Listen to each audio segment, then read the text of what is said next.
भाषा एकेडमी इस आपके यूट्यूब चैनल पर। दोस्तों, मैं प्रोफेसर सलमान सैयद मराठी भाषा एकेडमी इसके ज़रिए से आपको गाइडेंस कर रहा हूँ। आज हम देखने वाले हैं 2020 का क्वेश्चन पेपर का आंसर, जो ओरिजिनल आंसर है, मतलब जो आदर्श उत्तर बोलते हैं अपन उसको, आइडियल आंसर, वो आंसर किस तरह का हो सकता है, इसके बारे में आज मैं आपको ये वीडियो बनाने वाला हूँ। तो जो दोस्त स्टूडेंट न्यू आए हैं तो सबसे पहले इस चैनल को सब्सक्राइब कीजिए, इसकी बेल आइकन को दबाइए और इसको ज़्यादा से ज़्यादा लोगों तक शेयर कीजिए। दोस्तों, पिछले साल क्वेश्चन पेपर है, पिछले साल का नंबर इसका एन 322 और इस तरह का बोर्ड का प्रश्न रहता है। सबसे पहले कृती पत्रिकेसाठी सूचना, अपने को इंस्ट्रक्शन मिलते हैं। सूचनेनुसार आकलन, कृती व व्याकरण यामधील आकृत्या काढाव्या। आपको आकृति निकालना है, ठीक है, और आकृति निकालना है व्याकरण के लिए भी और गद्य आकलन पद्य दोनों के लिए भी। और आकृति लिखते वक्त पेंसिल का नहीं तो पेन का इस्तेमाल करना है, ये मेन है। पेंसिल का जिसको भी लगता है कि पेंसिल से कुछ डायग्राम बनाना, वो सब गलत है, पेन से लिखना पड़ता। उपयोजित लेखनात प्रश्नासाठी सूचना, निवेदन आकृतीची आवश्यकता नाही, तसेच या आकृतीचे लिहू नये। मतलब उपयोजित लेखन में प्रश्नासाठी सूचना और उसके लिए आकृति की ज़रूरत नहीं है, आप ऐसा लिख सकते हैं, ठीक है। स्वच्छता, नीटनेटकेपणा, लेखन नियमानुसार लेखन याकडे जाणीवपूर्वक लक्ष द्यावे। मतलब आपकी भाषा जो है तो स्वच्छ होना, लेखन नियमानुसार उस तुमको लिखना पड़ेगा, काना मात्रा विलांटी जो भी तुम लिख रहे तो इसके तरफ तुम्हारा खास तवज्जो देना पड़ेगा। पहला विभाग आता दोस्तों गद्य विभाग। विभाग एक गद्य विभाग। प्रश्न क्रमांक अ उसमें ऐसा आता है, उताराच्या आधारे सूचनेनुसार कृती करा। मतलब नीचे उतारा दिया गया है, ये उतारा है, ये पूरा उतारा पिछले साल का है। ये सिंधुताई सपकाळ में कहा शाळेची घंटा झाली, यहाँ से लेके तो विसरता नहीं आलं यहाँ तक। अब ये पूरा पैराग्राफ है, इस पर आधारित प्रश्न है। आकृति क्रमांक 1, आकृति पूर्ण करा। प्रश्न है, लेखिका हे पदार्थ उचलून फुलाट ठेवत, कौन से पदार्थ उचलून, तो 4 ऑप्शन दिए हुए, ठीक है, ये होगा क्वेश्चन। तो दोस्तों ये है आपका क्वेश्चन। आप इसको जो लिखने का है, मतलब मॉडल आंसर पेपर क्या होना चाहिए, ये देखिए आप।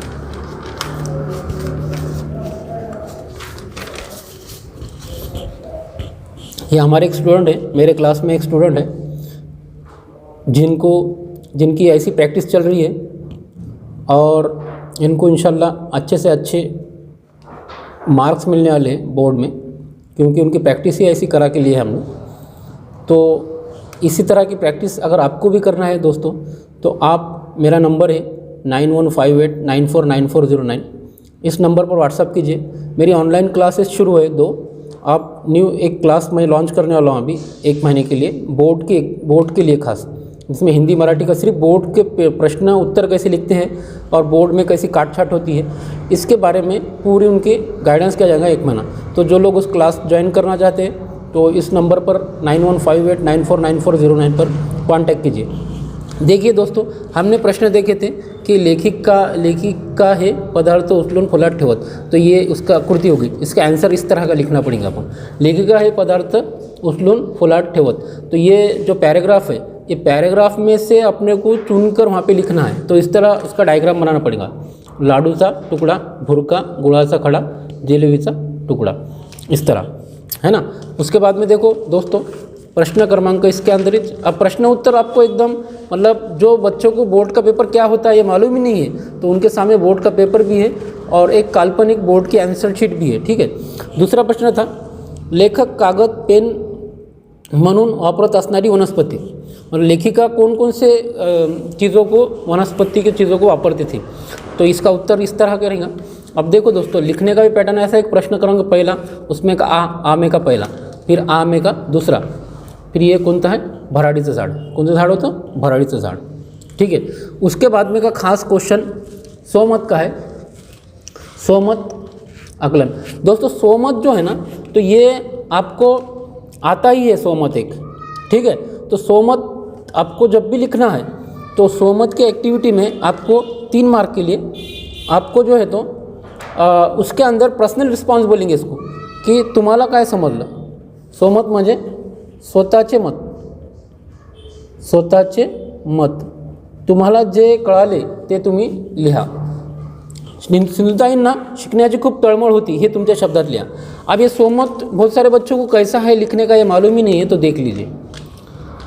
अब इसमें ऐसा है कि बहुत सारे बच्चों को ऐसा आएगा कि भाई पैराग्राफ में लिखने का है, मगर पैराग्राफ में तुमको क्या समझ में आया ये लिखने का है, मतलब तुमच्या शब्दात लिहा.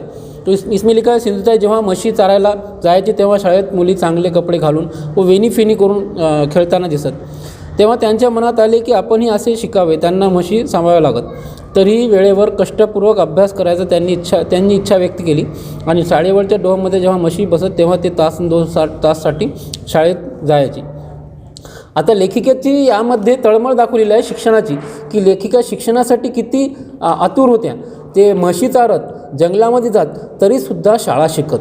म्हणजे लेखिकेला किती तळमळ होती हे यावरून माहिती होते की जेव्हा म्हशी चारायला जात तेव्हा ती म्हशी डोवात बसल्या तर 1-2 तासासाठी ते शाळेत येत आणि जोपर्यंत ते म्हशी उठत नाही तोपर्यंत तिथं ते शाळेत बसत. म्हणजे इतकी तळमळ लेखिकेला होती. आता यामध्ये लिखण्यासाठी दोस्तों आप ऐसा लिख सकते हैं, बहुत सारे लोगों को अपने मराठी में लिखना तो नहीं आता है, तो ऐसा भी लिख सकते हैं आप की अनाथांची आई या पाठामध्ये लेखिका सिंधुताई सपकाळ यांनी शिक्षणाबद्दल माहिती दिली आणि लेखिका ही खूप जिज्ञासू होती आणि आत्मकांक्षी होती. तिने शिक्षणासाठी खूप कष्ट घेतले आणि 4वीपर्यंत शिकली. ऐसा इस तरह तुम तुम्हारे हिसाब से लिख सकते हैं. तो दोस्तों हमने देखे यहाँ तक स्वमत तक. अब देखो लेखन आकरण सेकंड आ है, उत्तराच्या आधारे सूचनाओं पूर्ति करा. उसी तरह का एक क्वेश्चन रहेगा तुमको न्यू पेज पर, मतलब दूसरे पेज पर लिखना पड़ेगा. देखो यहाँ पे देखो आ. अब आ क्या है देखो, दूसरा पैराग्राफ, मतलब दूसरे इसमें का बतलाव इसमें की राज्यपदासाठी सरकारकडे पाठवण्यात आलेले पक्षीचे नावे. मतलब राज्यपदासाठी सरकारकडे पाठवण्यात आलेले पक्षीचे नाव 1, 2, 3, 4 तुमको यहाँ पे लिखना है. तो ये मोर ये धड़े में का है. वन्य पशु पक्षी हे आपली राष्ट्रीय संपत्ति है. यहाँ से लेके तो ऐसे ठहरण्यात आले ये पैराग्राफ तक तुमको इसके अंदर की एक्टिविटी है. ठीक है. तो अब इसका उत्तर क्या हो सकता है देखो. तो इसमें देखिए राज्यपदासाठी प्रश्न क्रमांक पहिले में का आ और आ में का पहिला, राज्यपदासाठी सरकारकडे पाठवण्यात आलेल्या पक्ष्यांची नावे कोणते आहेत तर गरुड, हंस, महासारंग, मोर या प्रकारची त्यांची नावे हैं. हे हो गया उसका उत्तर पहले इसका. दूसरा कृती देखो, आकृती पूर्ण करा. राष्ट्रीय पक्षी निवडताना लावलेल्या बाह्य कसोट्या, मतलब राष्ट्रीय पक्षी जब उनकी सिलेक्शन हुआ तो बाह्य एक्सटर्नल कौन से कसोटे थे, तो उसमें मतलब है ऐतिहासिक प्रणाली.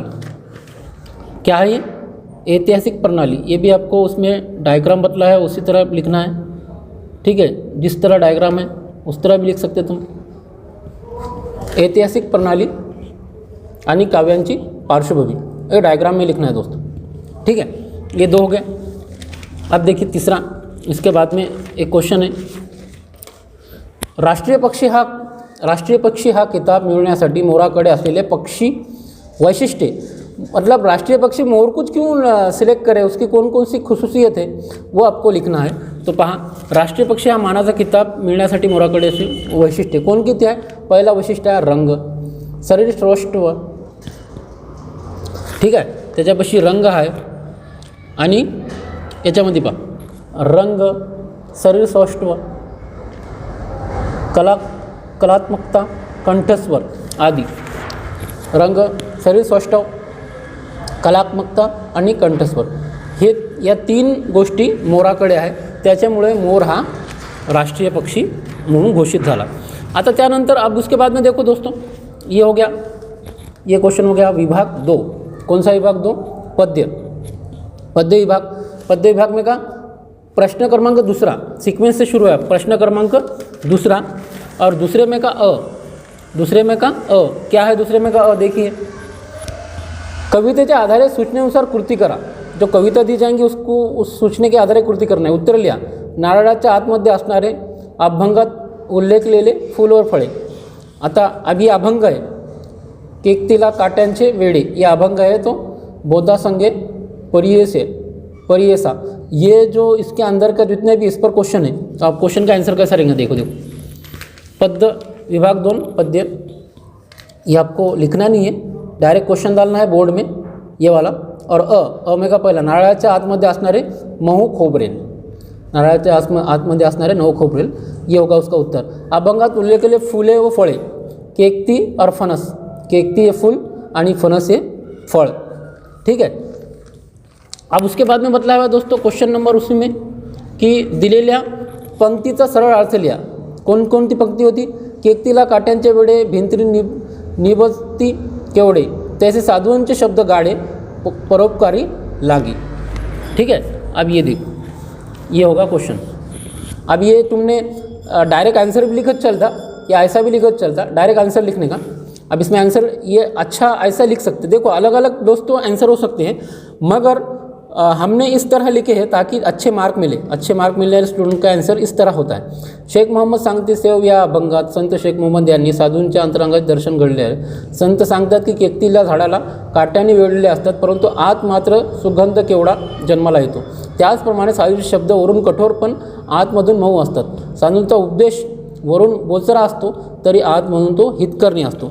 म्हणजे साधूंचे शब्द वरून आपल्याला कठीण दिसतात, परंतु आतमध्ये त्या शब्दामध्ये खूप सारं मर्म असतो आणि आपल्या हितासाठी असतात। तर याप्रमाणे या ओळीचा अर्थ होतो, ठीक है। ये सरल अर्थ है दोस्तों, ये सरल अर्थ आपको कंपलसरी पूछते हैं। सरल अर्थ के लिए आपको कविता का, अभंग का आपको अर्थ मालूम होना ज़रूरी है। ये होगा दूसरा। उसके बाद में देखिए दोस्तों, वो सरल अर्थ के बाद में आ है, आ में पूछे भाई कवितेच्या आधारे कृती करा, उत्तरे लिहा। कवीने जपायला सांगितलेल्या गोष्टी, कोणकोणत्या गोष्टी सांगितल्या आणि सर्वदूर ललकारी देण्यासाठी वापरण्याचे साधन।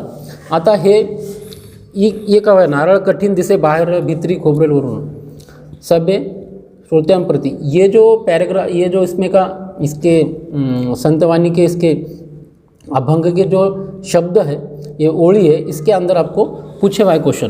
तो ये इसके अंदर ये प्रश्न है, कवीने जपायला सांगितलेल्या गोष्टी, तो इसका उत्तर देखो। कवीने जपायला सांगितलेल्या गोष्टी कोणती है, तर पहिली है माणुसकी आणि सर्वदूर करण्यासाठी तुतारी, ये उसके 2 आंसर होंगे, ठीक है।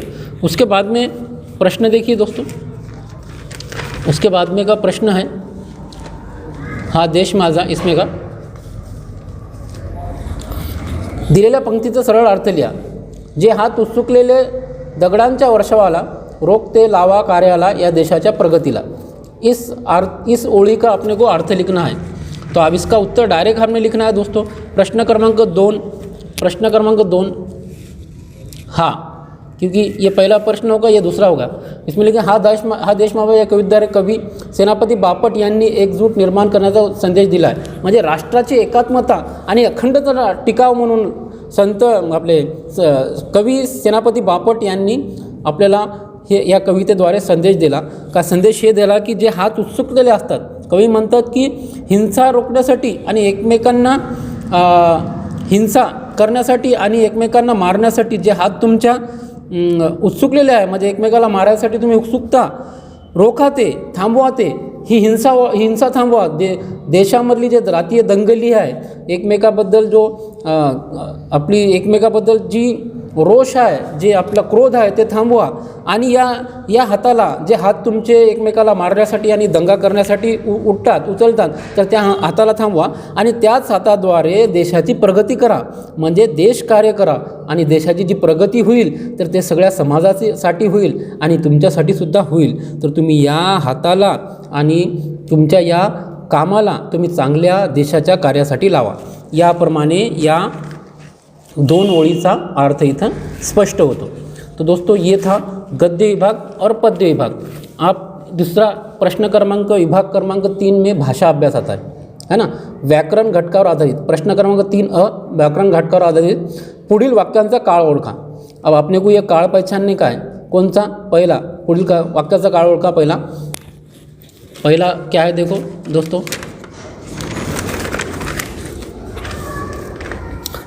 अरमानने दुसरे पेन घेऊन काम सुरू केले। अरमानने दुसरे काम सुरू केले, म्हणजे हा काळ होतो भूतकाळ, कारण की काम सुरू केले, काम सुरू आहे नाही, काम सुरू आहे म्हणजे हा काळ आहे भूतकाळ, पहिला काळ भूतकाळ.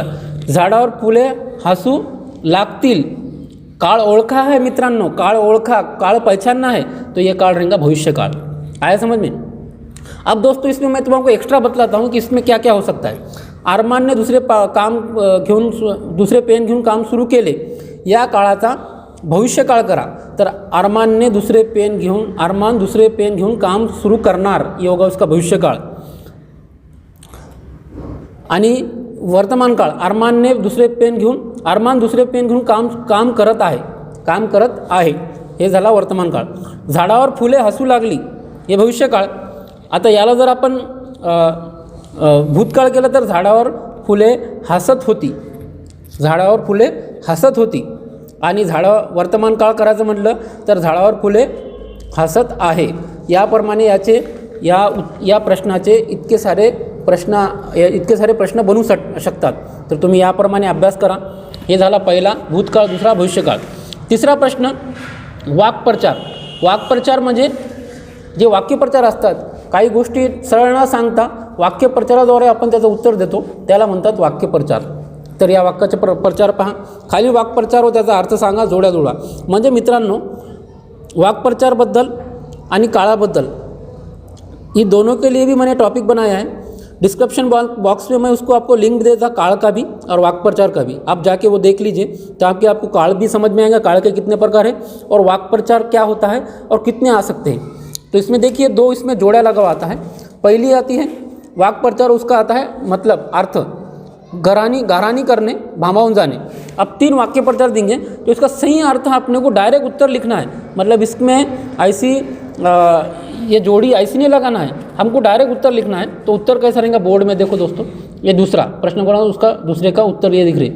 ये घरानी करने भामावून जाणे, तो इसका उत्तर है तक्रारी करणे, गोंधळून जाणे. घरानी करने म्हणजे तक्रारी करणे, भामावून जाणे में गोंधळून जाणे. ये आपको बोर्ड में इस तरह लिखना है. ठीक है. बाद में देखो शब्द संपत्ति में पहले समानार्थी शब्द मतलब होता सिनोनिम. रात्र, निद्रा. रात्र का मतलब होता निशा और निद्रा का मतलब होता झोप. ये इसका समानार्थी शब्द है. ठीक है दोस्तों. दूसरा प्रश्न देखो, इसमें का दूसरा देखो दोस्तों, आपको लाइव उत्तर दिख रहा है, लाइव एकदम, मतलब पहली बार आपको ये प्रश्न का बोर्ड का पेपर और उसका उत्तर लाइव देखने मिल रहा है. उसमें देखो दूसरा,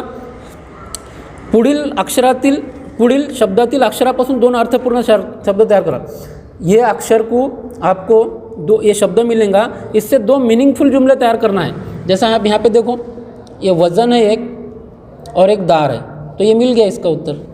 फिर अपन इसको और भी बना सकते, वन भी बना सकते है ना, दर भी बना सकते. तो इस तरह के शब्द बनाना है. तो यहाँ पे उसका उत्तर लिखे जन वर, है ना, जन और वर. ठीक है. उसके बाद में का क्वेश्चन है अचूक शब्द ओळखा. अचूक शब्द कोणता ओळखने का है. यहाँ पे 4 ऑप्शन है, सौंदर्य. तो इसका उत्तर है सौंदर्य, है ना, ये इसका उत्तर रहेगा. इसका नियम रहता है दोस्तों, इसके लिए भी मैंने वीडियो बनाया है, डिस्क्रिप्शन बॉक्स में जाके आप देख सकते हैं. अचूक शब्द मानक वर्तनी के हिसाब से, है ना. उसके बाद में देखो, इसके बाद का प्रश्न है दोस्तों, ई में है पुढील विराम चिन्हांची नावे लिहा. ये सिंबल दिए जाएंगे विराम चिन्ह की, उसके नाम लिखना पड़ेगा. विराम चिन्ह नावे ये है यहाँ पे पहला और दूसरा. इसको बोलेंगे, ये चिन्ह को बोलेंगे प्रश्न चिन्ह, प्रश्नार्थक चिन्ह या प्रश्न चिन्ह, और दूसरा है फुल स्टॉप पूर्ण विराम, है ना. तो दोस्तों इस तरह तीसरा विभाग एक ही इसमें पूरा आ गया है. कितना सिंपल है दोस्तों, देखिए. और लिखने का भी तरीका एकदम सुटसुटित होना, एकदम ऐसा होना कि भाई चेक करने वाले को आसानी से, या ऐसा लिखे, ऐसा क्लियर हो गया प्रश्न क्रमांक तीसरे का पहला, उसमें का पहला दूसरा, फिर बाद में दूसरा, फिर बाद में वो दूसरे का ये उसमें क्वेश्चन में जो दिया हुआ है, फिर बाद में आ का पहला, फिर बाद में ई, फिर बाद में दीर्घ ई. तो इस तरह हमने क्वेश्चन लिखा है. आप क्वेश्चन प्रश्न क्रमांक जो मेन है, महत्व का है, वो प्रश्न क्रमांक है 4. प्रश्न क्रमांक 4 है, क्या है ये आपको मालूम है दोस्तों. प्रश्न क्रमांक 4 आता है, विभाग क्रमांक 4 उपयोजित लेखन. उपयोजित लेखन में सबसे पहले प्रश्न करूँगा 4 का अ जो आता है पत्र लेखन आता है। क्या आता है दोस्तों? पत्र लेखन। ये कंपलसरी है आपको, पत्र लेखन आता ही मतलब आता ही है, इसमें कोई विवाद नहीं। पत्र लेखन, तो आप पत्र लेखन में ये बॉक्स दिया गया है, इस कृति को देख के अपने को पत्र तैयार करना है। क्या है? खुशखबर खुशखबर खुशखबर। नित्यानंद हायस्कूल सुदर्शन नगर औरंगाबाद, चला मुंबईला, कालावधी 25 डिसेंबर ते 30 डिसेंबर, शुल्क प्रत्येकी 1000 रुपये, नाव नोंदणी 1 ते 5 डिसेंबर, सहल प्रमुख राजेश पाटिल।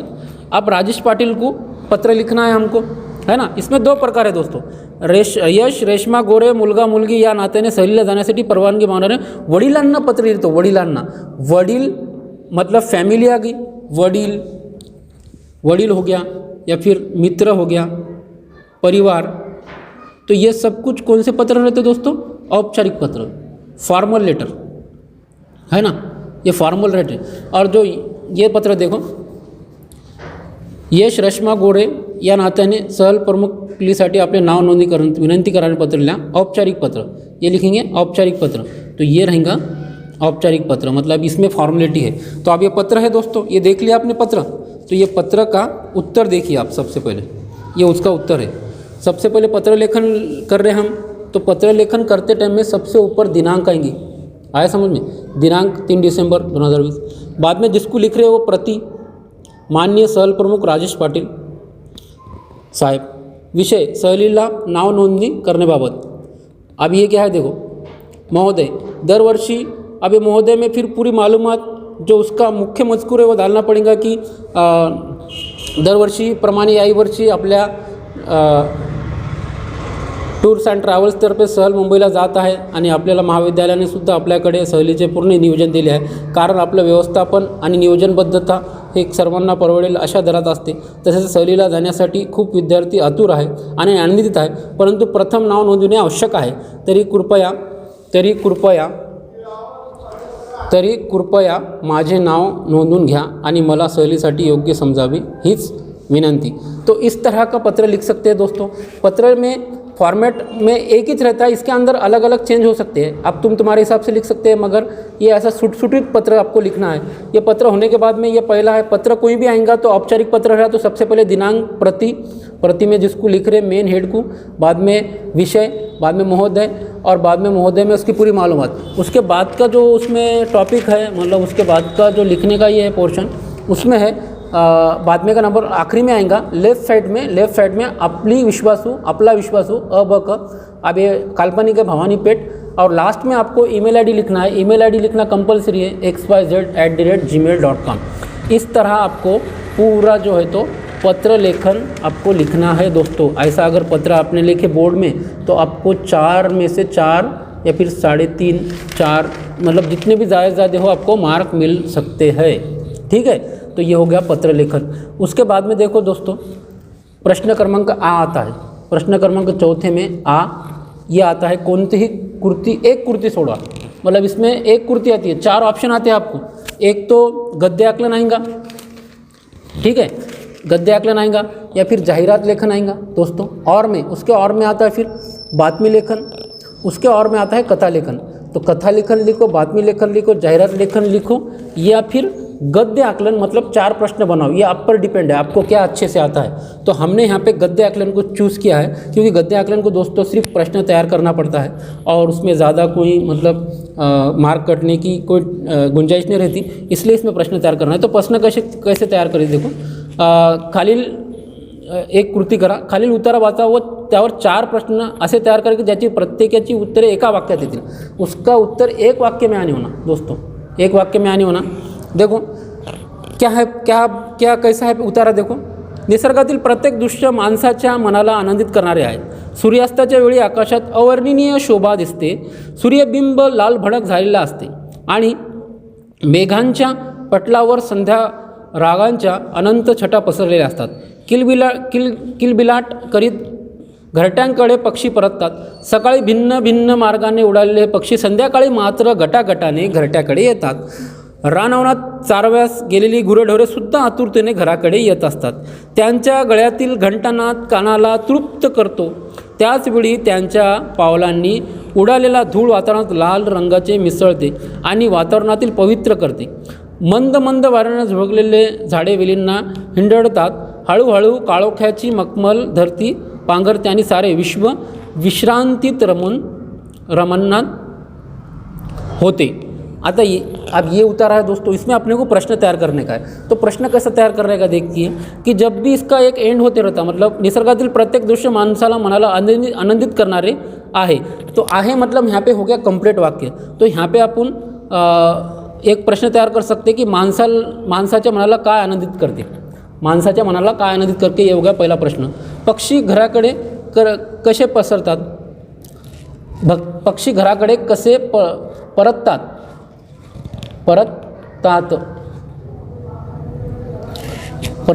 किंवा परत असतात, किंवा ऐसा भी लिख सकते हैं पक्षी घराकडे कशा प्रकारे परततात, पक्षी घराकडे कशा प्रकारे परततात। किंवा इसमें ऐसा लिखते हैं सूर्यास्ताच्या वेळी आकाशात काय दिसते, सूर्यास्ताच्या वेळी आकाशात काय दिसते, झाडे वेलींना कोण हिंडवतात।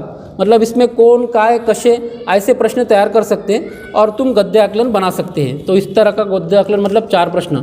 अब देखो बाद में इसमें का महत्व का आखिरी का जो ये है टॉपिक वो है दोस्तों निबंध लेखन। ई जो तुम्हारा आता ई प्रश्न ई चौथे में का प्रश्न ई, उसमें एक विषय पर कोई भी एक विषय पर निबंध लिखना पड़ता है, निबंध। तो इसमें मतलब है वर्णनात्मक निबंध, डिस्क्रिप्शन का एक निबंध आता और एक आता फुल, मतलब ये आता आत्मकथन पर। ये काय पर आता, आत्मकथन पर। तो ये दोनों में से कोई एक लिखना पड़ता। तो इसमें देखो माझी आई, उसमें मुद्दे दिए हुए कष्टाळू, प्रेमळ स्वभाव, अडचणीला तोंड देणारी, आईमुळे चांगले संस्कार, आई ही दैवत। ये हो गया एक निबंध।